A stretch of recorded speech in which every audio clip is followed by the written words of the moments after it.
안녕하세요. 저는 사람들이 일명 금수저라고 부르는 여자예요. 태어나 보니 아빠가 몇백억대 부자였어요. 대중교통을 이용해 본 것도 대학에 가서가 처음이었죠. 학창시절 내내 운전기사 아저씨가 학교에 데려다 주셨는데 대학교에 가니 스케줄이 딱 정해지질 않더라고요. 계속 기다리시게 하는 것도 죄송해서 처음으로 혼자 귀가를 하려고 하는데 남자 선배가 말을 걸더라고요. 미애야, 집에 가? 네. 선배 혹시 택시 어디서 타는지 아세요? 택시? 학교 앞에서 버스 타면 금방일 텐데. 너 집이 어디야? 저 대치동이요. 강남구 대치동? 네. 선배는 저를 데리고 가더니 같이 노선도를 확인해 줬어요. 이렇게 가면 되는데 갈 수 있겠어? 저는 멍해지고 말았습니다. 선배, 사실 저 지하철이나 버스를 타본 적이 없어요. 저 그냥 택시 타는 곳만 알려주시면. 제가 대학에 다닐 때만 해도 지금처럼 카카오 택시 같은 게 없었거든요. 혹시나 학교 안으로 들어온 택시가 없나 두리번거리고 있는데 선배가 불쑥 그러는 거예요. 그럼 내가 데려다 줄까? 네? 갑작스러운 제안에 당황했지만 친절하고 착하기로 소문난 선배였다 보니 사실 저도 호감이 좀 있었던 사람이었거든요. 결국 저는 선배와 함께 버스를 탄 뒤 지하철을 갈아타고 겨우 집에 도착했습니다. 나 이제 가볼게. 저희 집은 대치동에 있는 고급 빌라였는데 지하철역에선 좀 먼 편이었어요. 선배, 잠깐만요.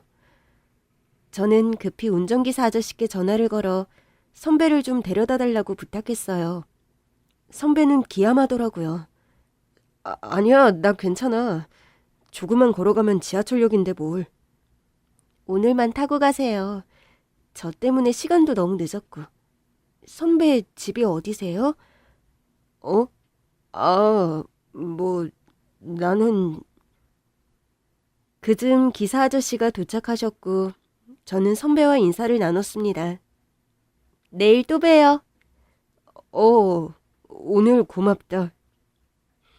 제가 더 고맙죠. 그날의 일을 계기로 선배와 저는 가까워지기 시작했습니다. 결국 우리는 캠퍼스 CC가 됐고 대학을 졸업할 즈음 제가 선배에게 먼저 프로포즈했습니다. 우리 결혼하자.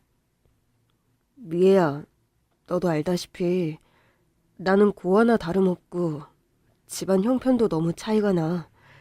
너희 부모님이 반대하실 거야. 누가 뭐래도 이건 내 인생이고 내가 사랑하는 건 자기뿐이야. 잘 말씀드리면 엄마랑 아빠도 결국엔 응원해 주실 거야. 선배의 형편이 어렵다는 건 교제 전부터 알고 있었습니다. 저희 집 기사 아저씨께 선배를 좀 데려다 달라고 한 날 물어봤었거든요. 선배 집이 어디냐고. 기사 아저씨가 그러시더라고요. 달동네에 살더라고.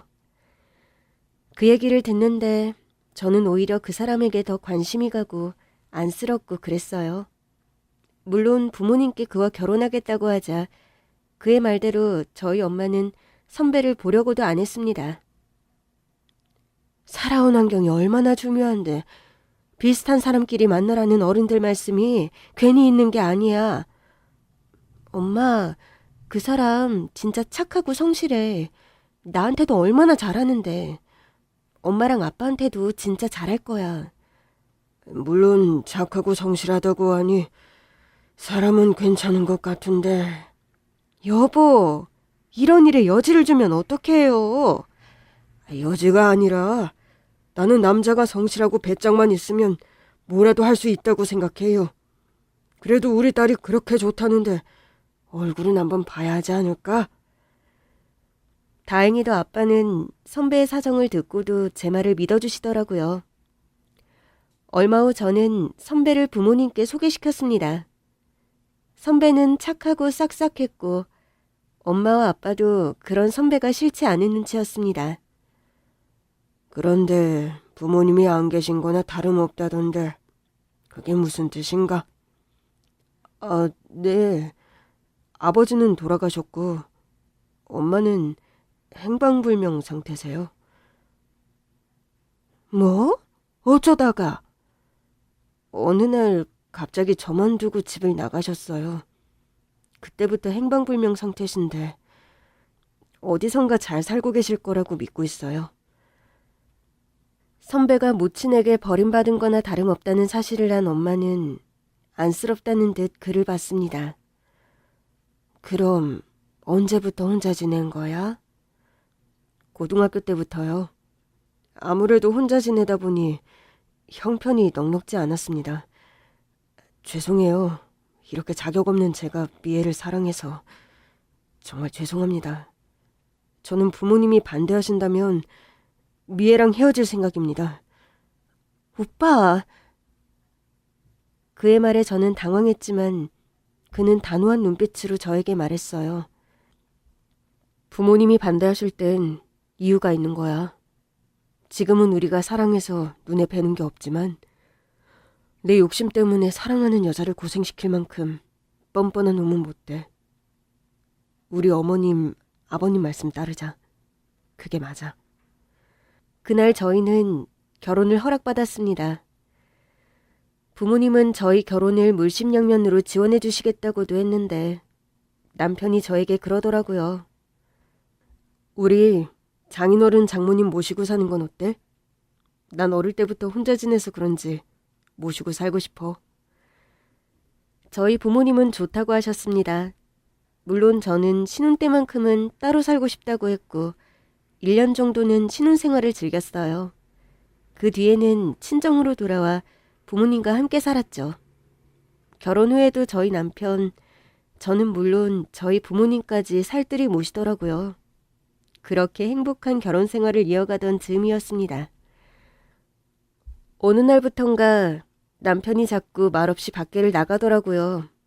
그러더니 어느 날 낮에는 웬 중년의 여자가 우리 집 초인종을 누른 거예요. 일하는 아주머니가 난처해하고 있더라고요. 작은 사모님, 밖에서 자꾸 웬 여자가 문 좀 열라고 자기도 여기 식구라면서 소리를 쳐요. 도대체 무슨 일인가 싶어 제가 직접 나가봤습니다. 도대체 누구신데 남의 집 앞에서 소란을 피우시는 거죠? 혹시 미애? 제 이름을 어떻게 아세요? 맞구나. 어떻게 알긴. 우리 아들이 알려줬으니까 알지. 그 여자는 행방불명됐다던 남편의 엄마, 즉 저희 시어머니였습니다. 그분은 한눈에 봐도 비싼 명품을 온몸에 두르고 있었어요. 일단 집으로 모시고 들어와 남편에게 전화를 걸었습니다. 여보, 당신 어머니라면서 내 이름을 아는 여자분이 왔어. 혹시 어머니한테 연락 온 적 있어? 맞아. 한 달 전쯤에 연락이 왔었는데 며느리 이름이 궁금하다고 해서 알려드렸어. 주소도? 어디 사는지 궁금하다고 하셔서 알려드린 건데 미안해. 그렇게 찾아오실지 몰랐네. 일단 모시고 있을 테니까 일 끝나는 대로 집으로 와요. 자기야, 진짜 미안해. 최대한 빨리 갈게. 물론 생애 첫 시어머니와의 만남은 그렇게 불편하지 않았습니다. 집에 계시던 저희 엄마도 그분을 반갑게 맞으셨어요. 결혼할 때도 못 찾아뵙고 죄송해요. 제가 일이 바빴어요. 죄송하긴요. 이렇게 뵈니 좋은걸요. 우리 한서방이 어머니가 행방불명 되셨다고 해서 얼마나 놀랐었는데요. 근데 왜 이제야 연락을 하신 거예요? 보니까 잘 지내신 것 같은데. 너희 시아버지 돌아가시고 가세가 많이 기울었었어. 그땐 빚쟁이들도 매일같이 집에 찾아오고 그래서 내가 도망을 가는 게 우리 아들이 살 길이다 싶었거든. 외국에 나가서 사업을 시작했는데 몇 년 전부터 사업이 완전히 자리를 잡았지 뭐니. 사업이 자리를 잡으니까 또 일이 바빠져서 우리 아들한테 연락해야지 하다가 한 달 전에서야 연락을 한 거야. 근데 그새 결혼을 했다고 며느리 이름이 미애라고 듣고 난 다음부터 어찌나 보고 싶던지. 그래서 냉큼 달려온 거야. 아, 그럼 한국에는 잠깐 들어오신 거예요? 뭐 잠깐 있을 수도 있고 아니면 그냥 눌러 앉을 수도 있고. 그럼 사업은 어떻게 하시고요? 이제 벌만큼 벌었어. 막상 와서 이렇게 우리 며느리도 보고 나니 인생 뭐 있나 싶네. 돈이 중요한가? 가족이 같이 사는 게 중요하지. 몇 시간 뒤 아빠와 남편도 집으로 돌아왔고 모자의 상봉이 이루어졌습니다. 한 달 전에 연락했다는 두 사람은 서로를 부둥켜 안은 채 엉엉 울더라고요.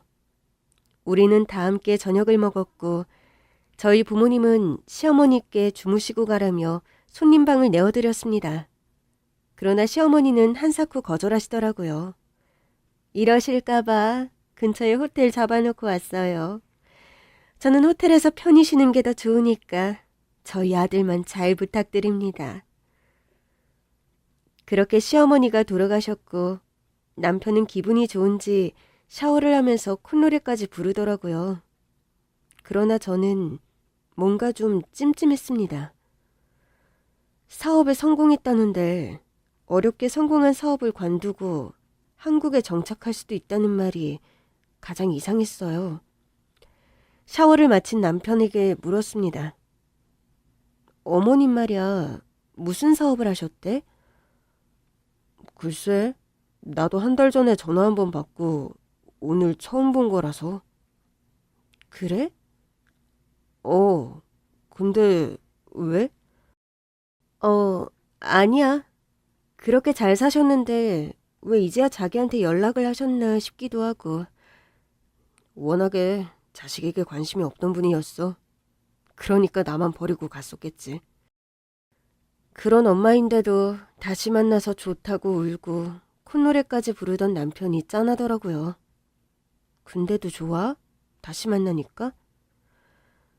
그래도 엄마니까. 남편이 짠한 건 짠한 거고 아무래도 찜찜했습니다. 저는 고민 끝에 시어머니에게 연락했습니다. 어머니, 저 미애예요. 시간 되시면 저랑 브런치 안 하실래요? 아유, 나야 언제든 오케이지. 저는 시어머니와 함께 분위기 좋은 고급 브런치 카페에서 만났습니다. 어머니, 혹시 외국으로 가시는 게 몇 년도예요? 우리 아들 고2 때니까. 저는 시어머니에게 이것저것 궁금했던 것들을 묻는 척 정보를 캐냈습니다. 그리고 우리의 대화는 제 휴대폰에 녹음되고 있었어요. 저는 그날 알아낸 것들을 토대로 사설탐정에게 연락했습니다. 저 뒷조사를 좀 하고 싶은데요. 이분이 외국에서 사업을 했다는데 언제 출국해서 어떤 사업을 했는지 좀 알아봐 주세요. 그 뒤로도 저는 일부러 시어머니와 자주 만나면서 이런저런 정보를 캐내려고 했어요. 그렇게 쉽게 아들을 버리고 간 분이 갑자기 아들 내외가 있는 한국에서 살겠다는 것도 좀 의심스럽고, 혹시 아들이 부잣집에 장가를 간 걸 알고 나타난 건 아닌가 의심스럽더라고요. 물론 이 사실은 남편과 우리 가족 모두에게 비밀이었습니다. 그리고 수년이 흘렀습니다. 요양병원에 입원한 엄마를 남편이 극진히 보살피고 있었어요. 그런데 엄마가 자꾸만 남편 옆에 귀신이 붙어있다고 말을 하는 거예요. 미애야, 김서방 옆에 처녀 귀신이 있어. 처음엔 믿지 않았는데 계속 같은 말을 하시는 게 이상하더라고요. 그래서 비밀리에 요양원 침대 곁에 소형 카메라를 설치했는데 잠든 엄마를 지키는 남편의 곁에 정말 뭐가 있더라고요. 엄마가 말한 귀신의 정체가 탄로나는 순간 저는 믿을 수 없는 걸 목격했습니다. 몇 년 전 남편과 평화로운 결혼 생활을 이어가던 중에 아빠가 암에 걸리셨어요. 여보, 걱정 마. 내가 다 모시고 다니면서 케어할 테니까. 당신은 어머님 좀 잘 챙겨. 아버님 암 걸리시고 나서 기운이 너무 없으셔. 하필 아빠는 암 말기였고 치료를 시도할 수는 있었으나 완치 확률은 아주 낮은 상태였습니다. 남편은 아빠가 병원에 갈 때마다 늘 동행했고 수술할 때도 투병 생활을 하실 때도 늘 곁에서 극진히 아빠를 간호했어요. 저는 그런 남편이 고마워서 차마 시어머니에 대해 알아냈던 것을 말하지 못했습니다. 다행히 시어머니는 다시 외국으로 돌아가신다고 했고 그 후로 연락이 거의 없었습니다. 그런 와중에 아빠도 암에 걸리고 해서 굳이 긁어부스럼을 만들 필요는 없다고 생각했어요. 남편의 극진한 보살핌에도 아빠는 결국 돌아가셨습니다. 그 후 엄마는 점점 기억력이 감퇴하는 것 같더니 결국 치매 판정을 받고 말았죠. 미애야, 아빠가 왜 이렇게 늦으시니? 지금 새벽이야. 엄마, 아빠는 돌아가셨잖아. 그리고 지금은 낮이야. 새벽이 아니라. 자, 여기 봐봐. 시계. 이놈의 기집애. 아빠가 널 어떻게 키웠는데 어디서 거짓말을 해. 너 아빠 숨겼지. 아빠가 너보다 나 사랑하는 게 질투나서 아빠 숨긴 거잖아. 그러나 엄마의 병세는 빠르게 나빠졌어요. 간병인을 붙여두었지만 수시로 사고가 났습니다. 넘어지거나 다치는 것은 기본. 어느 날은 집에서 사라지는 바람에 한바탕 소동이 일었습니다. 남편이 고민 끝에 결단하더라고요. 우리 어머니 요양병원으로 모시자. 그게 더 안전할 것 같아. 내가 매일 뵈러 갈 테니까 걱정하지 말고 전문가들에게 맡기자. 저도 엄마의 치매로 인해 많이 지쳐있던 때였습니다. 워낙에도 아빠도 극진히 모셨던 남편이었기에 남편의 말은 당연히 믿을 수 있었어요. 실제로 남편은 거의 매일을 엄마가 있는 요양병원에 들르더라고요. 딸인 저도 처음에는 일주일에 2번씩은 갔지만 나중에는 한 번도 갈까 말까 할 정도였는데 말이죠. 남편이 워낙 자주 가니까 요양병원에선 저에게 따로 연락 오는 것도 없었어요. 여보, 힘들지 않아? 내일은 내가 갈게. 부모님 모시는 게 뭐 힘들어. 내가 가면 어머님께서 얼마나 좋아하시는데. 아버님 돌아가시고 어머님까지 아프셔서 당신이야말로 힘들지. 내가 갈게. 당신은 신경 쓸 거 없어. 그러던 어느 날 남편이 몸살이 났어요. 그럼 그렇지. 너무 무리한다 했어. 오늘은 내가 엄마도 보고 올 테니까 당신은 좀 있어. 가보려고?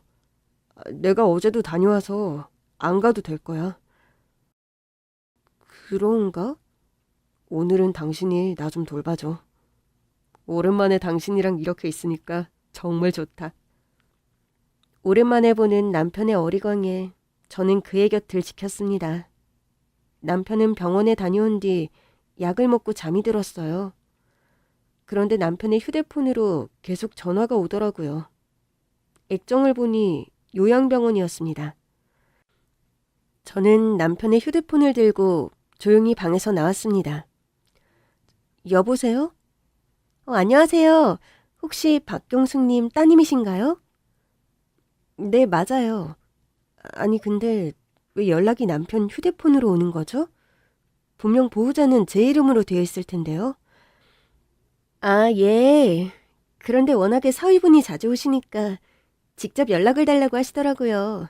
저희는 그래서 남편이 워낙 자주 병원에 들르니까 저에게 따로 연락이 오지 않는 줄만 알았는데 남편이 그 사이 엄마의 보호자 정보를 본인의 것으로 바꿔놨던 거더라고요.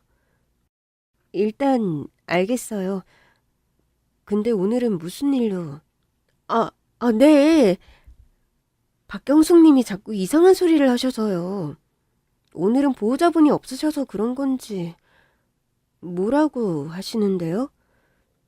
보호자분 옆에 처녀 귀신이 있다고. 저희 남편이요? 네. 남편분은 오늘 오시지도 않았는데 자꾸 그러시니까 아무래도 보호자분께 상태는 말씀드려야 할 것 같아서요.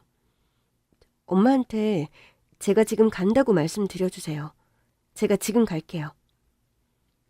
저는 남편이 잠든 것을 확인한 뒤 엄마가 있는 요양병원으로 향했습니다. 가는 내내 생각했어요.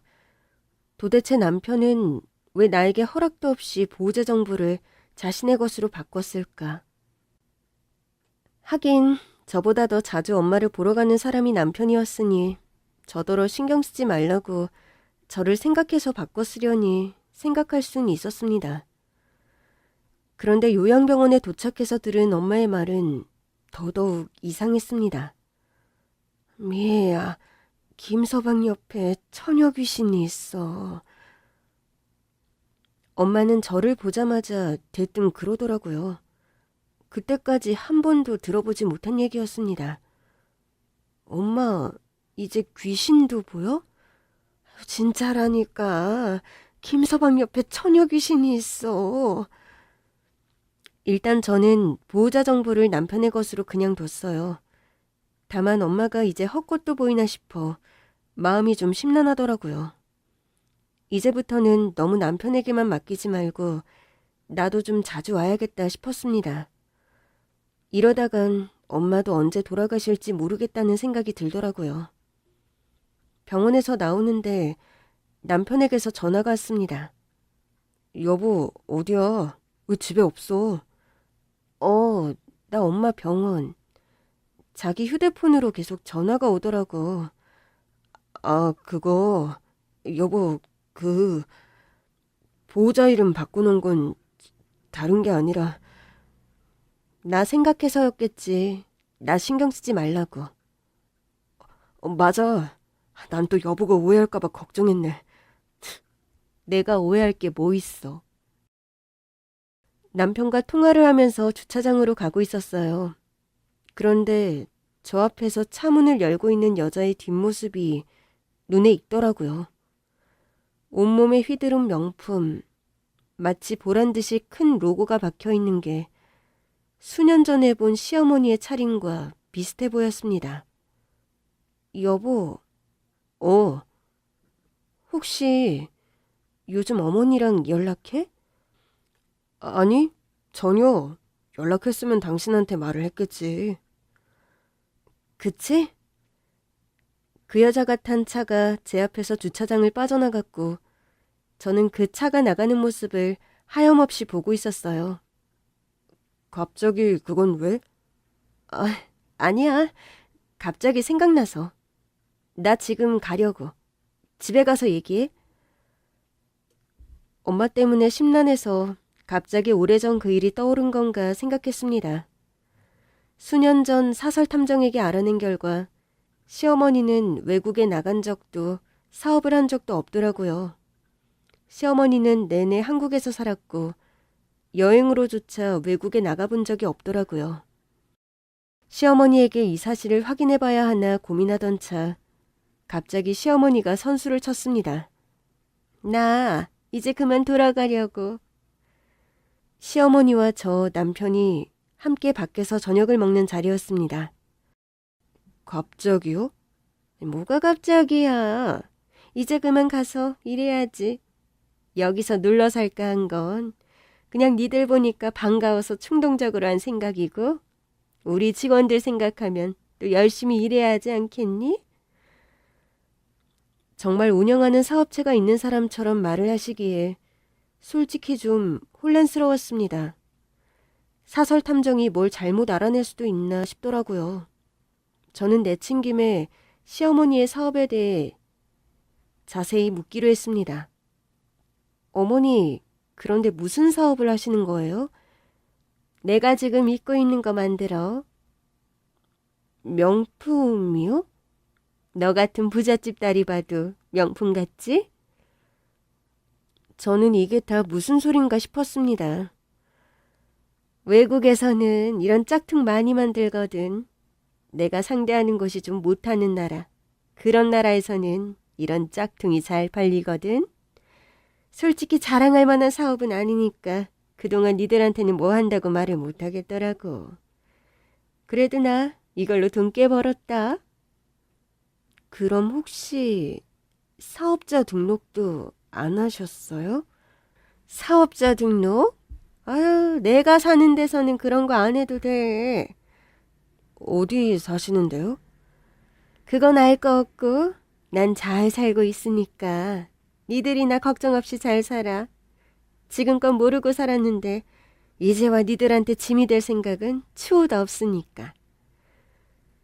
시어머니의 얘기를 듣고 나자 그래서 사설탐정이 시어머니가 사업을 한 적이 없다고 판단한 건가 싶었습니다. 그러나 시어머니가 외국에 한 번도 나간 적 없다는 말은 또 어떻게 이해해야 하나 싶었어요. 저는 혹시나 해서 물었습니다. 어머니, 혹시 외국에 나가실 때 비행기가 아니라 배나 이런 거 이용하세요? 쉿, 예, 그것도 비밀이야. 시어머니는 자신이 사는 방식에 대해선 초지일관 비밀로 일관했습니다. 제가 사설 탐정을 쓴 게 의미가 없다 싶을 만큼 그분의 삶엔 비밀이 많았어요. 그래도 이후로 연락이 오지도 않았고 알아서 잘 사시려니 생각하고 있었습니다. 얼마 후 또 엄마를 보러 갔는데 엄마가 이번에도 같은 소리를 하시더라고요. 미애야, 김서방 옆에 처녀 귀신이 있어. 아무래도 이상해서 저도 좀 더 물어보기로 했어요. 어떻게 생겼는데? 늙은 처녀 귀신. 처녀 귀신인데 늙었다고? 아주 못된 처녀 귀신이야. 처녀 귀신인데 늙었다고 했다가 못됐다고 했다가 말이 계속 바뀌는 걸 보니 역시나 엄마가 헛소리를 하는구나 싶더라고요. 그런데 엄마의 손가락이 좀 이상했습니다. 엄지에 밴드가 감겨 있더라고요. 엄마, 이게 뭐야? 다쳤어? 못된 처녀 귀신이 그랬어. 뭐? 있지도 않은 처녀 귀신이 그랬다는 말에 한숨이 다 나오더라고요. 저는 엄마를 담당하는 직원에게 가서 물었습니다. 저희 엄마 엄지손가락에 왜 밴드가 붙어 있는 거죠? 어머? 남편분에게 못 들으셨어요? 남편분이랑 같이 있다가 다치셨다고 남편분이 직접 붙여주신 거예요. 네? 남편에게서 엄마가 손을 다쳤다는 말은 전혀 들은 적이 없었어요. 아무래도 보호자 정보를 다시 저로 바꿔놔야겠다 싶더라고요. 보호자 정보 다시 저로 바꿀게요. 이제부턴 제 허락 없이 보호자 정보 바꾸지 마세요. 그리고 엄마한테 있는 사소한 변화라도 저한테 다 보고해 주세요. 이번 일처럼 남편과 있을 때 일어난 일도 예외 없이요. 네, 알겠습니다. 집으로 돌아가 남편에게 물었습니다. 엄마 엄지손가락 다친 거 왜 얘기 안 했어? 남편이 화들짝 놀라더라고요. 아, 당신 오늘 병원 다녀왔어? 왜 말도 없이. 내가 우리 엄마 보러 가는데 당신 허락을 받아야 돼? 여보, 화났구나. 장모님 손 다친 것 때문에? 사실 당신이 걱정할까봐 얘기를 안 한 건데. 뭔데? 장모님이 어디서 나신 건지 칼로 자해를 하신 것 같더라고. 뭐? 그걸로 엄지 지문 쪽 껍데기를 막 벗기려고 하셨더라니까. 놀라서 치료해서 밴드까지 붙여드렸지. 직원은 모르던데? 말 안 했어. 말을 안 하면 어떡해. 더 잘 지켜보라고 말을 해야지. 알았어. 내가 지금 바로 갈게. 남편은 바로 요양병원으로 전화를 걸었고 저는 남편에게 보호자 등록 정보를 바꿨다는 건 알려주지 않았어요. 내 엄마인데 내가 보호자를 하는 게 이상한 일도 아니고 그동안 아빠의 병수발부터 너무 남편에게 다 일임했다 싶더라고요. 덕분에 몸은 편했지만 이제 와보니 아빠의 마지막 모습이 잘 기억이 나지 않더라고요. 다음 날 남편에게서 문자가 왔습니다. 여보, 나 오늘 일 끝나고 어머님 뵙고 올게. 저는 남편의 퇴근 시간에 맞춰 휴대폰에 미리 깔아둔 앱에 접속했어요. 앱을 켜자마자 저는 화들짝 놀라고 말았습니다. 엄마가 침대에 앉아서 칼로 자신의 밴드를 붙이지 않은 다른 엄지손가락 지문을 벗기고 있는 거예요. 마침 남편이 병실에 도착했습니다.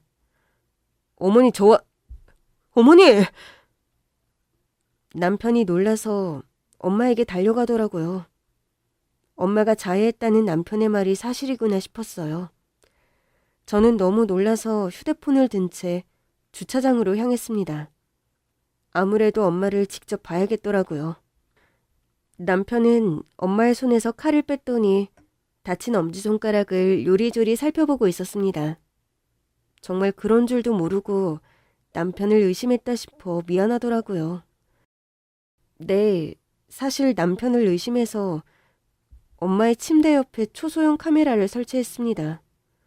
엄마가 자꾸 남편 옆에 처녀 귀신이 있다고 한 말이 마음에 걸렸었어요. 치매에 걸렸다지만 지금껏 그런 소리를 하시는 건 처음이기도 했고 혹시 다른 여자가 있나 싶기도 하고 며칠 전에 떠오른 시어머니의 기억도 그렇고 갑자기 그때의 의심병이 도졌던 거예요. 어쨌든 엄마가 자꾸 같은 소리를 하니까 확인은 좀 해보고 싶었어요. 그러나 설치 전까지는 고민이 많았어요. 저는 직원에게 솔직하게 말하고 도움을 구했습니다. 아무래도 엄마가 손을 다친 것도 그렇고 자꾸 남편 옆에 처녀 귀신이 있다고 하는 것도 이상해서 제가 엄마 침대 옆에 초소형 카메라를 좀 설치할까 해요. 남편이 방문할 때만 실시간으로 지켜보려고 하는데 괜찮을까요? 엄마가 치매 환자다 보니 병원에서도 고민 끝에 동의를 해주었어요. 단 계속 설치는 불가능하고 녹화도 안 된다기에 저도 동의했고 서류로 작성해 병원 측과 제가 한 부씩 보관하기로 했습니다. 차에 막 시동을 걸었을 때였습니다. 아, 진짜. 그래도 이 정도면 찍을 수 있을 것 같은데. 그러면서 혼잣말을 하는데 순간 이상했습니다. 뭘 찍겠다는 거지? 그때 그가 어딘가를 보며 소리쳤습니다. 얼른 가져와! 아야. 남편은 엄마의 뒤로 가더니 엄마의 몸을 결박하기 시작했습니다. 어머니, 제가 소독해드릴게요. 쉿! 남편은 엄마가 아프다는데도 아랑곳하지 않고 엄마를 결박하더니 다른 엄지손가락의 밴드를 떼기 시작했습니다. 그 손은 너무 다쳤던데 되겠어? 화면 너머에서 귀에 익은 여자의 목소리가 들렸습니다. 조금 뒤 여자가 웬 종이를 들고 화면에 나타나더군요. 그 여자는 온몸에 명품을 두른, 아니 아마도 명품 마크가 달리 짝퉁을 둘렀을 시어머니였습니다. 긴 머리를 길게 늘어뜨린 모양새가 엄마의 눈엔 처녀 귀신처럼 보일 것도 같더라고요. 시어머니는 손에 들고 있던 종이를 남편에게 주더니 주머니에서 웬 주사기와 약을 꺼냈습니다. 예, 제정신으로는 절대 안 찍어. 봤잖아. 지난번에도 몸부림쳐가지고 나 숨고 직원들 달려오고. 아우, 지겨워. 그러지 말고 머리를 쓰자고. 그러더니 주사기로 약물을 주입해 엄마의 링거줄에 투약을 하는 겁니다. 사돈, 오늘은 그냥 푹 주무세요. 주무시고 나면 다 해결돼 있을 거예요. 저는 너무 놀라서 차를 갓길에 세우고 말았습니다. 조금 뒤 엄마는 스르르 잠이 들었고 두 사람은 그 종이에 엄마의 지문을 찍으려 했습니다. 엄마, 좀 제대로 해봐. 자꾸 움직이잖아. 더 좀 푹 재울 순 없니? 왜 이렇게 움직이는 거야? 저는 너무 놀랐지만 이대로 멈춰 있을 순 없었어요. 저는 일단 요양병원에 전화를 걸었습니다. 지금 당장 보안요원 데리고 박경숙님 병실로 가주세요. 저도 지금 가고 있으니까요. 전화를 끊고 운전을 하는데 계속 눈물이 나더라고요. 화면 속 두 년놈은 계속해서 엄마의 엄지손가락을 종이에 찍으려고 했고 엄마는 비몽사몽 와중에도 격렬하게 그것을 거부하고 있었습니다. 요양병원에 도착하자마자 저는 휴대폰을 들고 병실을 향해 뛰기 시작했습니다. 도착해보니 보안요원들과 남편, 시어머니가 대치 중이더라고요. 남편은 저희 엄마의 모발에 칼을 겨누고 있었습니다. 당신 뭐 하는 거야? 우리 여보 왔네? 여보, 쟤들 좀 치워. 당신 엄마 지금 당장 숨통 끊어지는 거 보고 싶지 않으면 칼 내려놔. 내가 미쳤냐? 일단 쟤들부터 내보내라고. 직원이 난처하다는 듯 말했어요. 저희가 들어오자마자 저렇게 협박을 시작했어요. 112 불렀죠? 네, 불렀어요. 112를 불렀다는 말에 남편은 더 흥분했습니다. 112 부르지 말라고! 그러면서 더 가까이 엄마의 목에 칼을 갖다 대는데 제가 지금껏 어떤 놈이랑 살았던 건지 소름이 다 끼치더라고요.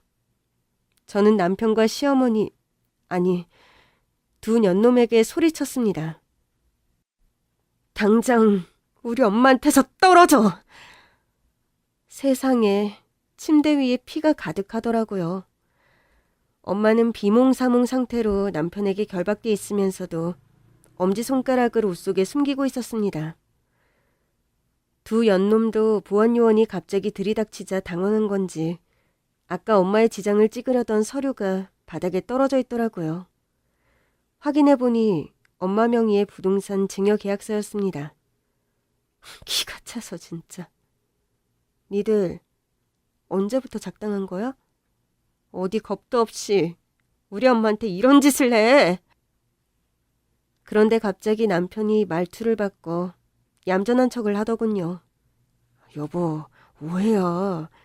일단 저 사람들부터 내보내고 나랑 얘기하자. 무슨 오해? 내가 납득이 가야 저 사람들을 내보내든지 말든지 하지. 일단 장단을 맞춰주는 척 물러서지 않았습니다. 엄마가 갑자기 나타나서는 빚이 많다고 돈 좀 구해달라고 엄마가 다 모의한 거야. 난 돕기만 했어. 그걸 말이라고 하니 지금? 어머 얘 아니다. 나 한 번도 얘 두고 행방불명된 적 없어. 나 얘가 대학생 때 니네 집 운전기사가 차 태워주는 것도 다 봤어. 얘가 그날 집에 오더니 자기 땡 잡았다고 부잣집 년 꼬셔서 결혼할 거라고 그랬어. 이 새끼가 진짜 이제 엄마까지 팔아먹냐? 그 순간 투병하던 아빠의 곁을 지키던 남편의 모습이 떠올랐습니다. 순간 온몸에 소름이 돋더라고요. 너 설마 우리 아빠한테도 이런 짓 했니? 당연히 못했지. 너랑 어머님이 눈 시퍼렇게 뜨고 있는데 어떡해. 그땐 그냥 믿게 하려고 밑작업한 거고. 이럴 줄 알았으면 그때 아버님 잘 구슬려서 조금이라도 받아두는 건데. 뭐? 아버님이 나한테 땅 좀 주신다고 했었는데 내가 그래도 양심이 있어서 그건 안 받았다고. 네가 무슨 양심이 있어? 양심이 있는 인간이 이런 짓을 해? 이렇게 크게 한탕할 거니까 그건 안 받았다고. 이 정도면 양심 있는 거지. 솔직히 말해 니네 아버지가 나 준다는 땅 저기 시골에 별거 없는 땅이었거든? 나한테 그거 먹고 떨어지라는 거야 뭐야. 내가 미쳤냐 그걸 받게? 차라리 그거 안 받고 양심의 가책 없이 큰 탕 하나 하려고 했는데. 야, 솔직히 내 평생 니네 부모 뒤치다꺼리는 다 했는데 이 정도도 못 주냐? 너 이 새끼 지금 말 다 했어? 억울해서 그런다. 그러니까 그냥 좀 줬으면 얼마나 좋아. 니네 엄마는 왜 치매 걸리고도 이렇게 협조를 안 하냐고.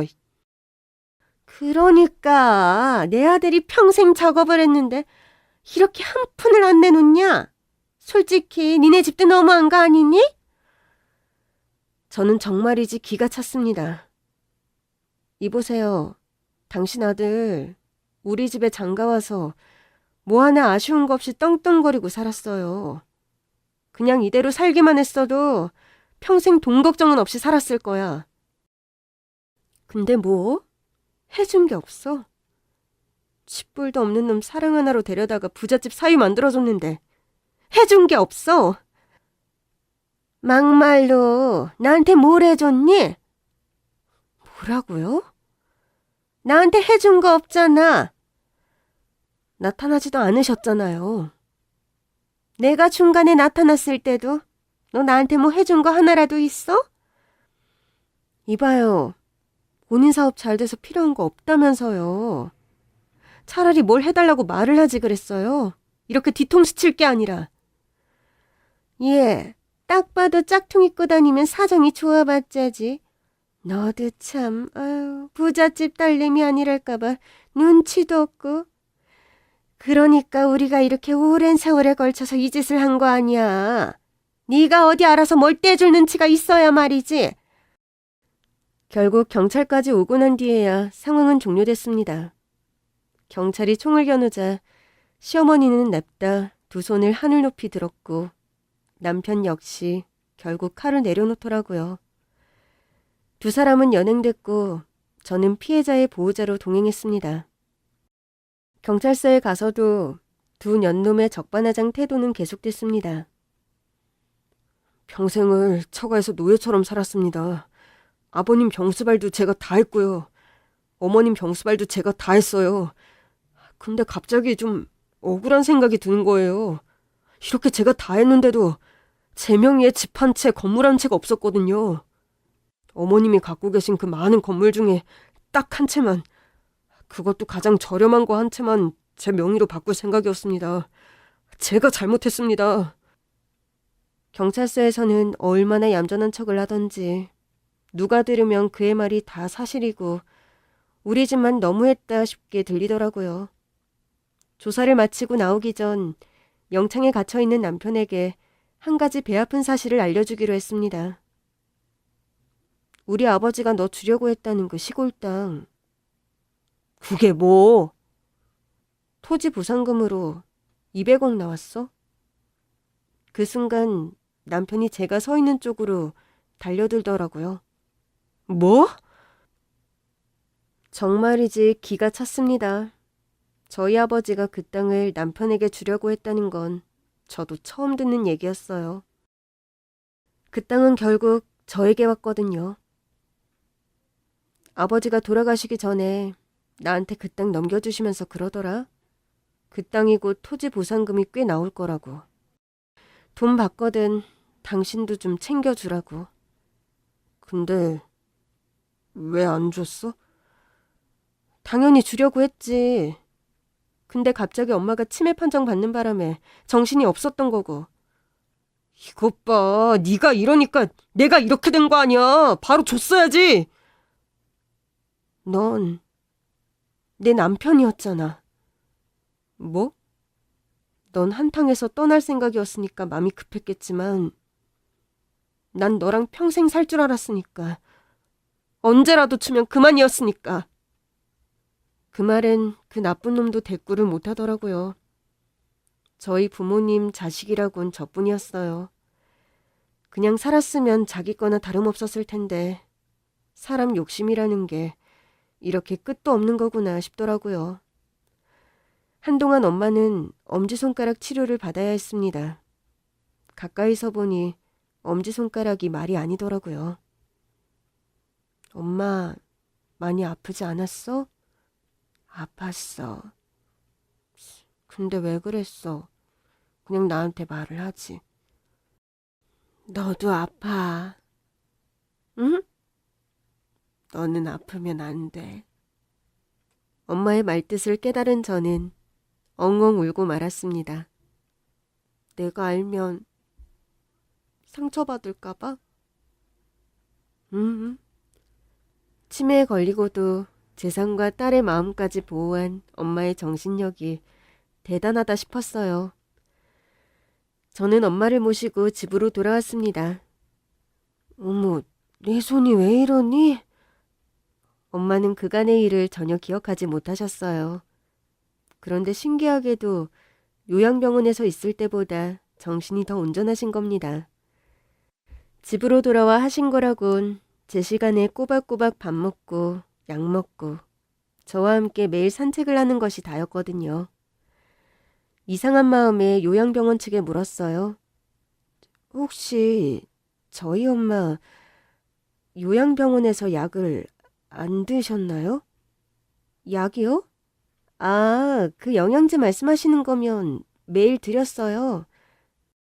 아니요, 영양제가 아니라 처방약이요. 어? 남편분이 드시는 약은 없다고 하셨는데? 이제 너무 심해서 약을 드셔도 소용이 없다고. 저는 기가 찼습니다. 약이 소용이 없다니. 저희 엄마는 치매 초기에서 중기로 넘어가던 중이었습니다. 병원에서는 약만 꼬박꼬박 잘 먹어도 증상을 늦출 수 있다고 했었는데 그러고 보니 갑자기 증상이 나빠져 남편이 엄마를 요양병원으로 모시자고 했던 기억이 나더라고요.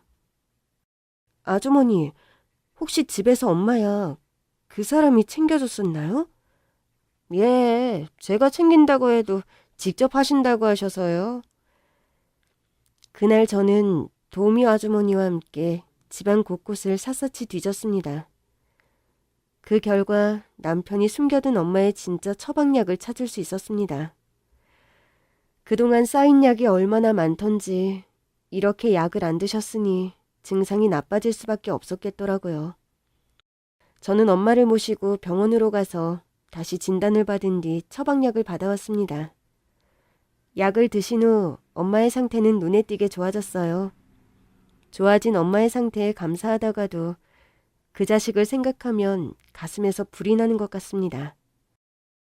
결국 남편과 시어머니는 사기미수, 공갈미수로 징역형을 받았습니다.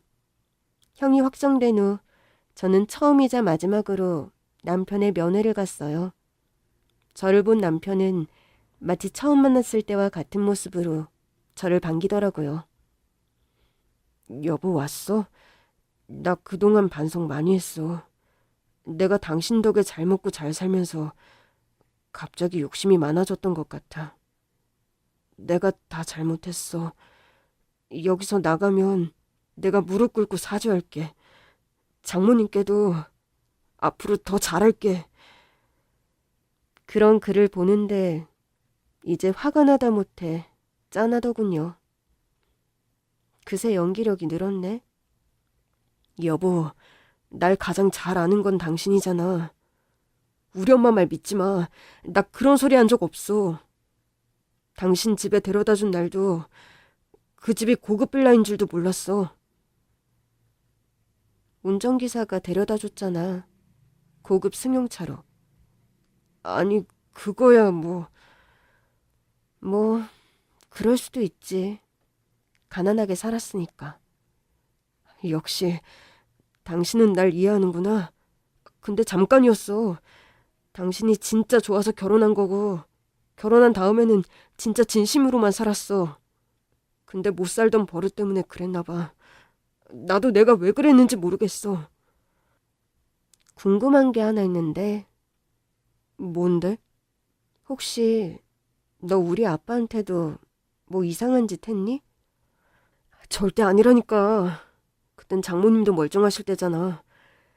장인어른 곁에 늘 장모님이 계셨는데 내가 뭘 어떻게 해. 하긴 그땐 엄마가 아빠 약이며 식사며 다 챙겼으니까. 그 순간 남편이 말이 없더라고요. 자기 죄를 자기가 아는 눈치였습니다. 내가 생각하면 열불이 나지만 그래도 같이 산 세월이 있으니 이것까진 죄는 안 물을게. 너 내가 무슨 말 하는지 알지? 그는 대답이 없더라고요. 대신 변호사 통해서 이혼 서류 보낼 테니까 잔말 말고 도장 찍어. 여보, 알겠냐고. 엄마의 약을 숨기고 주지 않은 것에 대해선 입에 담고 싶지도 않더라고요. 근데 위자료는 좀 줄 거지? 저는 제 귀를 의심했습니다. 뭐라고? 그 아버님이 주라고 했다는 토지 보상금, 그건 이 일이 있기 전이었잖아. 그러니까 내가 이미 받아야 했던 돈 아니야?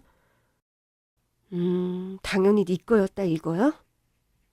아니, 그 돈을 제때만 줬어도 내가 이렇게까진 안 했을 거 아니야. 인간이 뻔뻔해도 이렇게까지 뻔뻔할 수 있나 싶었습니다. 야, 말은 바로 해야지. 처음부터 작정하고 장가온 놈이 뭐? 내가 그 돈을 안 줘서 네가 이 짓을 했다고? 네가 돈만 뜯으려고 했으면 까짓 거 몇 푼 줄 수도 있었어. 근데 너 우리 엄마 약 숨기고 병세 악화시킨 건 네가 나한테 위자료를 퍼줘도 용서할 수가 없는 일이야. 솔직히 말해서 장모님 결국엔 나빠지실 거잖아. 약은 그냥 증상만 늦추는 거지. 치료제도 아니고. 그래서 너는 잘못한 게 없다?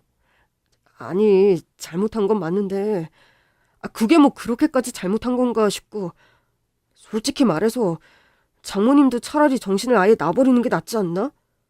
본인이 그런 상태인 걸 아는 게 더 괴로운 거 아니야? 더 말을 섞어봤자 제 속만 터지겠다 싶더라고요. 내가 너 평생 돈 걱정 없이 살게 해줄 테니까 걱정하지 마. 그럼 나랑 이혼 안 하는 거야? 저는 코웃음을 쳤습니다. 너 거기서 나오면 내가 우리 엄마 약 숨긴 걸로 다시 고소할 거야. 어디 평생 깜빵에서 살아봐. 그럼 평생 돈 걱정할 필요는 없겠지. 뭐라고? 그는 제가 나가는 뒤통수에 대고 계속 소리치더군요. 너 내가 이혼해 줄 줄 알아? 절대! 네 발등 네가 찍은 거야. 아주 좋겠다. 네 남편이 전과자 돼서 내가 평생 네 발목 붙잡고 안 놔줄 거야. 마지막까지 못 볼 꼴을 보이던 그놈 결국 이혼 서류에 도장 찍었어요. 제 변호사가 단단히 일러줬거든요. 도장 찍어서 합의 이혼 안 하면 소송으로 이어질 거고 결국 이혼 사유는 남편에게 있으니 소송에서 승소할 가능성은 무척 낮다고요. 그럼 시간과 돈만 더 쓰고 이혼하게 되는 셈인데 그래도 버틸 거냐고요. 그렇게 저는 그놈을 제 인생에서 치워버리는데 성공했습니다. 요즘 저의 행복은 엄마와 함께 두런두런 이야기를 나누며 산책을 하는 것입니다.